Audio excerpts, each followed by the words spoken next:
memory or the anticipation when it gets hard and how much fun it is. If we haven't had a death threat in at least 6 months, we're doing something wrong.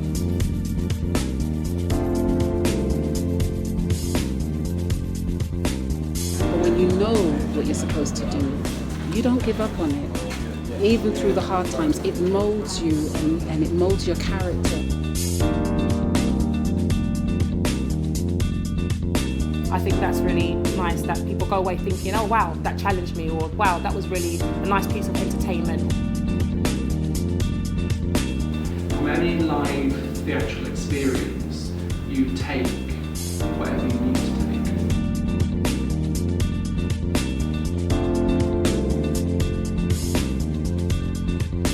London's a thriving city, and I think we're all really keen to be part of it.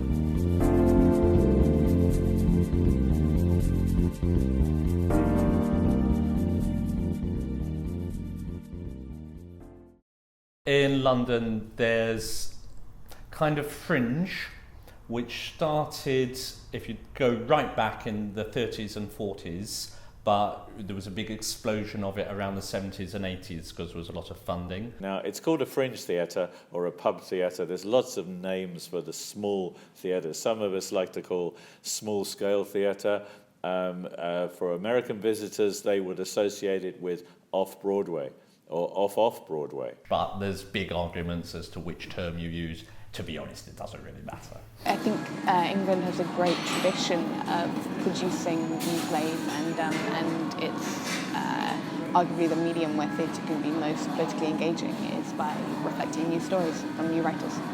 I think it's very interesting that there's such a vibrant theatre scene which covers everything from small venues which have 70 seats up to something like Northern Coliseum, which has 2,500 seats or 2,300.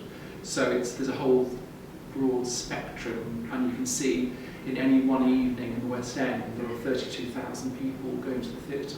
Our theatre offers the best first chance for first-time writers, so we launch more writers than any other theatre in the country, and our writers go on to have phenomenal success, even though it's a very small 63-seat theatre. I really take my inspiration from the old-style Broadway shows. This is very new style Broadway, Legally Blonde. Last year, I directed a revival of Singing in the Rain, which is a classic from way back. And this year we've just turned over the year. So this year, at the end of this year, in December, I'll be directing a revival of Cole Porter's show, Anything Goes. Lots of people do new plays, lots of people do old plays. Nobody does the new plays we do because we spend an awful lot of time developing and discovering writers. No one does the old plays we do because they haven't been done for 60 to 100 years. Also, we mentor and develop the people who are going to go on and make it big. So, directors, writers, actors, we look after them, we set them off. So, for example, one of our writers went from here to writing a play for the National Theatre. He's just had a musical on Broadway written with Gary Barlow. It's kind of a unique place where we can start and set people off. We did the first play by Dennis Kelly, who wrote Matilda the musical. We did the first play by Katori Hall, which was The Mountaintop, which transferred to the West End, and then onto Broadway starring Samuel L. Jackson. So even though it's small, it can be pivotal. We currently have a touring production of Land of Our Fathers, which is going all the way around the country. And occasionally we'll see an actor in a Broadway show that's been in our tiny theatre in London. And that is wonderful. It's a really good feeling to think, yes, I helped them start their career. And if the girl who is the lead, who's playing Elle here in Legally Blonde, if in 10 years' time she is the star of a West End show which transfers to Broadway, I'll feel really good about that. The theatre has a mixture of playwrights that it nurtures and develops work with, and then other playwrights who we've worked with before, and then we vow to read every unsolicited script that comes through our email inboxes. If I put on my hat as the chairman of the Society of Independent Theatres, all theatres small-scale theatres in London have different challenges. Probably our single biggest problem is money. Funding is always a source of much time, if nothing else. We're not funded. We receive no regular funding from the government, so we have to apply for grants on a project-by-project basis. A 4-week run here, if you're paying all the costs properly, will cost you £30,000 to £40,000. Obviously, with only 50 seats, you can do the math, you're never going to make all your money back. This show here is running for 6 weeks with actors who are members of the union, but they're not getting union rates. Now, that would never happen in New York, I know. And the actors here, we had just over 700 actors apply to be in Legally Blonde here. And we auditioned about 100. And knowing that they would get nowhere near union rates, they still wanted to do it. They still wanted to be in the show. Financially, how it's done is people losing a lot of money in the hope that the play will be picked up and transferred to another theatre. Or, you know, for people who are just starting out, they may not make any money on this play. They may lose money, but if they get their script published, if they get a literary agent, if they're spotted by somebody else, etc., etc. They have a huge job in finding work. I mean, that's all actors. That's nothing new. There's always been more actors than there have been roles. It's a lot of hard work and you get a lot of rejections, so you be prepared for the rejections because that comes with the territory. Work on yourself, you know, because you may think you're doing the right thing and it's the wrong thing. You may think you're fresh, but you need to reinvent yourself. And these are the questions that I have to ask myself every time. I go to an audition, what are they looking for? You know, and if I get rejected, well, it's not that you're terrible, it's not just that you're not what they want, but somebody will want you. So keep working on yourself and keep building on what you have. I can say as a black female actress, it's very difficult because there aren't very many roles for us in the first place. And when you go into auditions, you usually have the same 5 girls. In every audition, I'm guaranteed to, I know the girls I'll be seeing in the auditions with me. So it's harder to get different types of roles. You get stereotypical roles, and it's hard to kind of break out of that role, that box. So it's a challenge, but it is slightly changing now, and doors are opening. And that whole thing of, this is what I was born to do. And it's not like a cliche, but when you know what you're supposed to do, you don't give up on it. Even through the hard times, it molds you and it molds your character and it builds you and it increases your faith because you think to yourself, you know, I would do this free.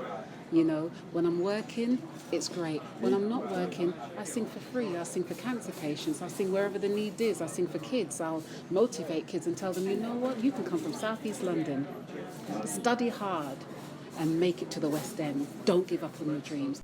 The actor John Gielgud said if somebody wants to be in theatre, do everything possible to dissuade them from it and try and get them to do something else. If they then tell you, no, I'm going to do it anyway, then help.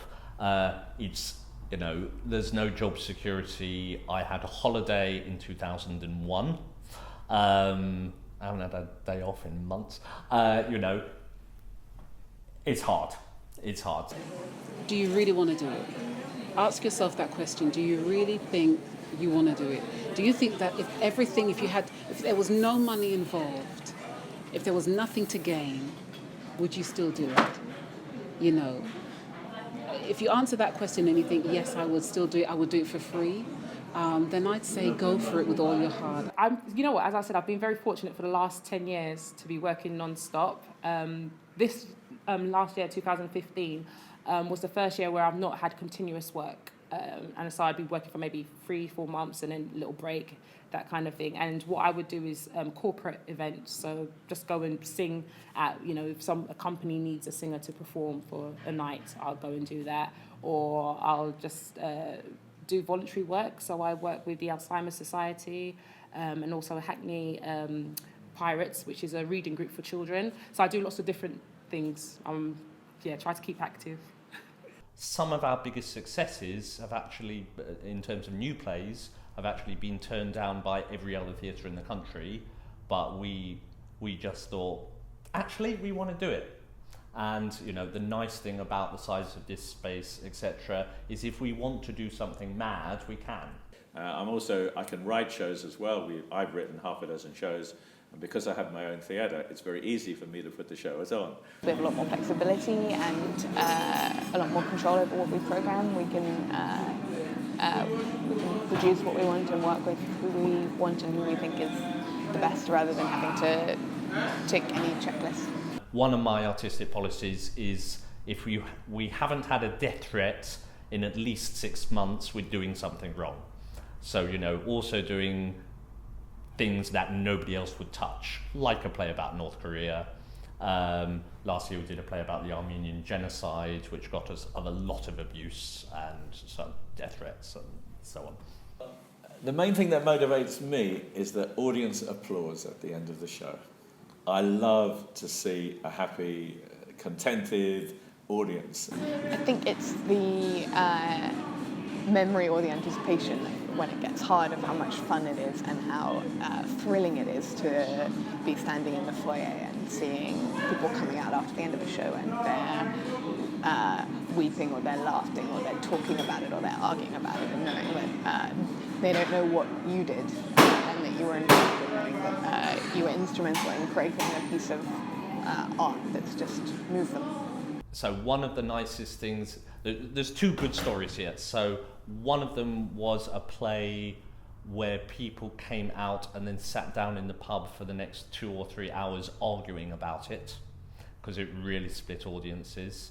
There was another one, an old musical we did, and there was a 95-year-old lady all dressed up in pink, little pink hat, and we caught her outside the theatre at the interval going home.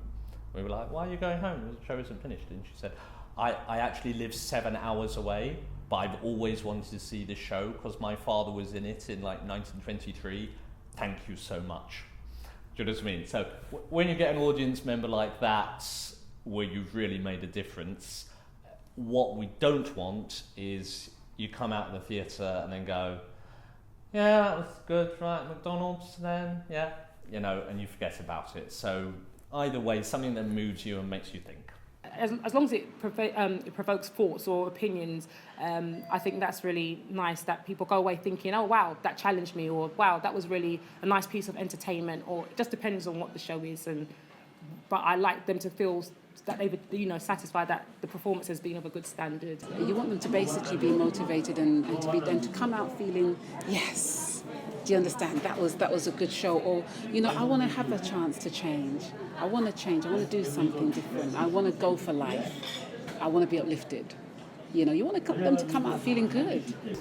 When you have an emotional response to something on stage, that for me is the greatest piece of theatre. The story can be Shakespeare, or it can be seeing Wicked or something like that.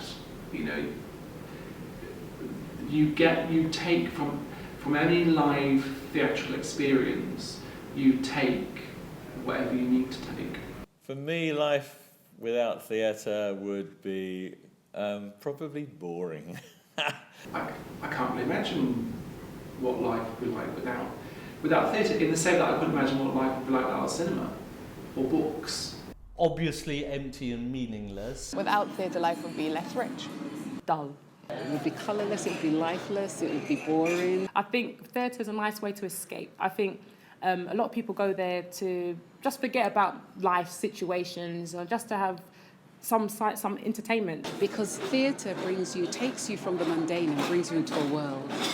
And for that time that you're in that world, it's magical, it's glorious, it's life, it's enjoyable, it's beautiful. Everybody is really keen and really enthusiastic. And I think that's what keeps it going. And we all love the fact that we're part of London and we're part of the cultural thing that goes on in London. It doesn't matter whether it's theatre or movies or art or whatever it is. London's a thriving city, and I think we're all really keen to be part of it. I enjoy it, and I think it's fun, and I think everyone should go to the theatre. So.